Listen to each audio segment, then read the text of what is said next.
All right. I don't care about people's thoughts. I'll start that. So I think if you're doing anything business wise, you literally can't listen to people, because if you do, it's going to deter you, right? So I think to a certain degree, you should definitely always have an open ear. That was something my grandfather always taught me. He said you should always listen to people, but you don't necessarily have to act on something they tell you. Because I think you should be taking notes more than you should be giving advice to people a lot of the time.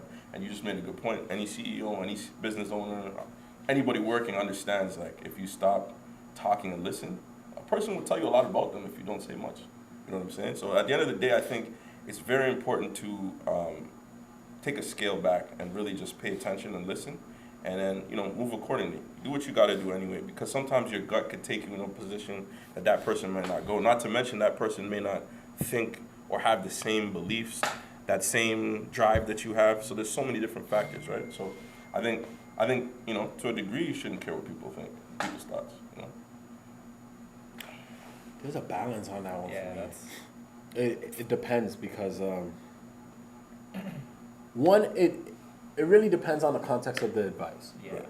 So because I'm a hard-headed person, but for the most part, I really do listen to everything. Right. Because I always feel like there's a little truth in everything. You know what I mean? Like, but it depends. If somebody's telling me something about, oh, I think in your business you should do this better, I'm gonna listen to it. Right. See what I'm saying? If somebody's telling me what I should do in terms of my life, yeah, no, you're never gonna get that. But if I can take some context out of what they're saying, and I could go between, because sometimes you would hear some great ideas from somebody about your brand or about your business, and you would be like, holy, I never even looked at it like that. Change of perspective will really put you in a place where you're like, wow, I could really elevate my customer service. I can elevate my process. I can elevate in terms of how I work with my team, right, or how people perceive my brand. Like, these are small things that, even from the customer standpoint, I know some people don't value what they say, but there's a reason why surveys are now a big thing. Right. Data is very important. Very even if it ain't the greatest data, to me, I just look at it like this. I'm gonna listen because I'm still gathering data at the end of the day. If I hear something consistent, I'm gonna be like, yo, you know what, I did hear that before. Right. And then boom, now you can take it and you can elevate it, you can actually use it as ammo now. So Right. No, that's true. Yeah, it depends on the context as well, really. I think, to piggyback on you, I think we're definitely in a world of data-driven decisions, right? And we're speaking from a business perspective, you don't really know what your customers need and want, or what they feel about your product or service, if you're not actually engaging with them. So you need to actually be in regular contact and understand what your client is saying. In terms of someone giving you life advice, that really depends on who's the person giving you advice and their thoughts. Is it someone you love and respect, or is it someone that knows you well? There's so many different things that go into that. From a business perspective, internally, it reminds me of a book I've recently read by Susan Scott called Fierce Conversations, and she talks about everyone within the organization has a different view of a beach ball. Mm-hmm. You could be the blue on the top, you could be the white, you could be the red. So that person within the organization has, if you're the CEO of the company or the leader, you have the red view because you're here on the top, but someone else who's coming to you and asking for advice or giving you advice has a completely different view. So I think within an organization, you should always be receptive to conversation. And even to add to that, I heard Gary Vee say a line a while back that I thought was so profound. He said, the only reason why I'm so good is because I know what the customer needs and wants always. When he said that, I was like, whoa, that's so crazy. He's like, I've perfected that in every generation or any new set of consumers. I will know exactly what they need, how they need it. I know every single little bit of data and detail about the customer. So I'm always going to win because I know that end. I already got the end part figured out. Right. So with that just comes the mindset of, okay, we're collecting a lot of data. And the only reason why he can know what the customer wants is because he's consistently listening to what the customer wants. You know what I mean? So I think too, like you said, you both make good points in regards to where you're at and the context of it. Because I think sometimes, you listen to somebody, and it depends, and not to get too psychological again, it depends on how how you process information too, right? So if you take everything in a victim type of mentality where somebody says something to you and you automatically take it negatively, I think that's hard to change. So I think it's easier said than done for some people, because you might tell somebody, hey, yo, like, I think this is a great idea, but I don't think you're gonna make X amount, or I don't think this is gonna work. Like, automatically somebody might take that as, in today's world, it's hate. You're hating, and I hate when people use that word hate. You know what I mean? I think people use it in the wrong context, because hate is like, I just don't like you because I just don't like you. You know what I mean? That's hate. Like, if I tell you something like, you know what, I don't really like that thing you're doing, but you know, you're my guy, and I'm just telling you out of this, and I can break it down and explain it to you in a way that you can receive it. I don't know. That's why I'm saying it. But you know what it is too?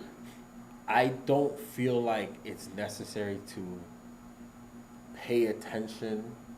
I wouldn't necessarily say pay attention to advice when you just have an idea or when you're just trying to figure it out. When you're already in the process, it's like you could talk about what the captain needs to do when the ship is still on the dock, bro. But once it sails, bro, it's a whole different situation. That's a fact. That's true. Like, you could say anything. You could have a bunch of advice. But fam, when you're looking back and you're seeing like, yo, Harborfront, Right. there's only so much we can do now. Exactly. But when the thing is going, then it makes sense to, you know, maybe pay a little bit more attention to it. But if it hasn't left the dock yet, you haven't really got to that point. I don't feel like in that and this is why the context was in that process of you starting something, go put it out to market, see how it works, then you can judge, because you'll make the mistakes, and then you could start growing from there. Right. You see what I'm saying? But before you've done anything, I'll just say keep your mouth shut. Just go do it. You know nothing until the customer. Yeah, 100%. And you know what? That's what we really got to talk about in terms of, like, you know, you look at the people that are successful, that own businesses, et cetera, et cetera. These people understand that it's about execution. It's not about talking too much. Yeah. You know, you could talk at the end of it. So if somebody wants to say, oh, you know, I don't think this is a good idea, or what you're doing here is not a good idea, you're already in the process of doing it. So while you're doing it, you can talk about that after. I was literally saying that this morning to one of my homies. I was just like, bro, I know so much guys, especially in the financial space, good at raising capital. Yo, dude's been raising money for like 5 years, bro. Never made a sale though. If you look at their balance sheets and if you look at their income statements, and I'm like, bro, y'all don't make no money. Like, can you guys sell? I don't understand. Right. I'm like, dude, That doesn't make any sense. it's crazy. They just raise money, and the excuse is, we need the money to do this. I'm like, dude, I'm so sick of it, bro. Like, produce. You understand what But I'm that's saying? another thing. That's a mindset too, right? With execution, it's really about can you execute what you're talking about. A lot of people do a lot of talking, to your point, but they don't execute. So it's like, yeah, I got this great idea, I want to do this and that, and then they tell 20 people. 20 people now have 20 different opinions, 20 different ideas, 20 different, you know, ways for execution, and then you just never do it. So it's like you never get to that point. But you know what's crazy? If you knew you could execute, you wouldn't be telling me. That's a good point. If I have an idea and it's not in motion yet, like it's not done and ready to go out to market, if I'm telling somebody, I'm only telling them for either approval or validation.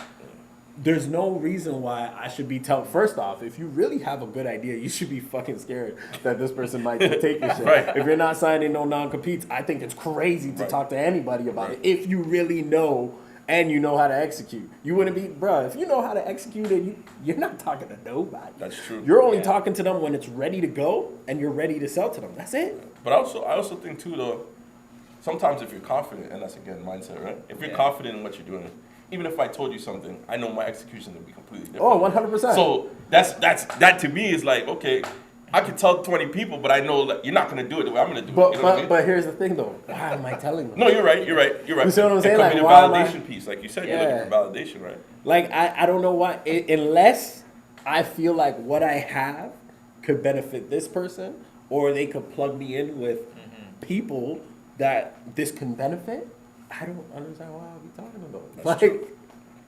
I don't see it. It's a waste of my breath, bro. No, you're right. You're 100%. 100%. Well, that was, to me, you know, I think it's really just going to come down to execution and to sum that all up ultimately.